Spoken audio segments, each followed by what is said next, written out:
Good morning, friends. I am Chris Hardy, and I am the Associate Pastor at West Lawn United Methodist Church. And I want to thank you again for joining us for our daily devotional. I don't know about you, but this last week especially has me reflecting a lot on perspective, what truly matters in this life, in this world. The coronavirus, as much anxiety and health problems as it has induced, it sort of has given me the opportunity, and hopefully you as well, to slow down, to maybe even take advantage of this time in your home, and to evaluate yourself, your life, and what matters. So I'd like to share with you a joke. It's a story. It's a joke. It's completely fictitious, but like most jokes, they are based in reality.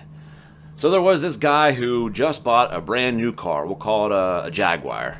He parked his Jaguar along the curb, and as he was getting ready to get out of his car, a big Mack truck came and sideswiped his vehicle, totally demolishing it, ripping the door off, just making a complete mess out of his brand new car that he just had driven off the lot. Fortunately for the driver, there was a police officer just down the street who witnessed the whole thing, and he came up behind the accident. Sadly, the Mack truck took off. But the driver of the brand new car got out, and he was mad, of course. It was a brand new car. He couldn't believe it just happened to him. And he was just totally beside himself. The police officer just kind of stood there in shock, looking at the man, and sort of began to shake his head a little bit. And the man with the expensive car goes, "Is there a problem, officer?" The officer just looked at him and said, "I can't believe how materialistic you are. You were just involved in a pretty serious accident." And the man goes, "What are you talking about?" The officer said to him, "You're so worried about your brand new car that you didn't even notice your left arm was torn off in the accident." The man looks down and says, "Oh no, my Rolex!" These things happen, right? We get caught up. We worry about things that we just shouldn't really worry about, and we overlook and take for granted the things that really do matter in our lives. For instance, even this morning, I woke up, I washed my face, went to dry my face on a towel, and, well, I'll show you. Here was the towel that I had attempted to use. This is not some new design by Bed Bath & Beyond. This is not the first kind of towel I've ever come across this way. And if you ask my daughter Adria, who is 11 years old, quite the artist. So this is not the first towel that has been used for cleaning her acrylic paint on. And I'm sure it will not be the last. And while I was attempting to dry my face on the stiff painted fibers, where I once would have maybe scolded her or said, use a paper towel or a napkin, which we are rationing right now, right?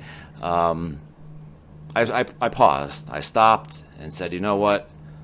In the grand scheme of things, this towel just doesn't matter. What this towel represents and all its colorful, beauteous paint splotches is that I have a daughter. I have a healthy and happy daughter who is finding time to express herself artistically.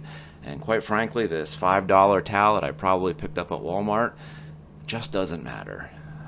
The grand scheme of things, family matters, our church matters, our faith matters. It's just a time to slow down and reflect, and to realize that some things just aren't worth bickering about right now. The materialistic things that are replaceable, they just really don't matter in the grand scheme of things. And it reminds me of Paul's scripture, his first letter to the church at Thessalonica, when he said, Be thankful in all circumstances, for this is God's will for you who belong to Jesus Christ." Be thankful in all circumstances. So as we worry, we become anxious, we're fearful of what tomorrow may hold, I encourage you to take a break from the news cycle. Turn off the news, go read a book, play a board game, play cards, paint a picture.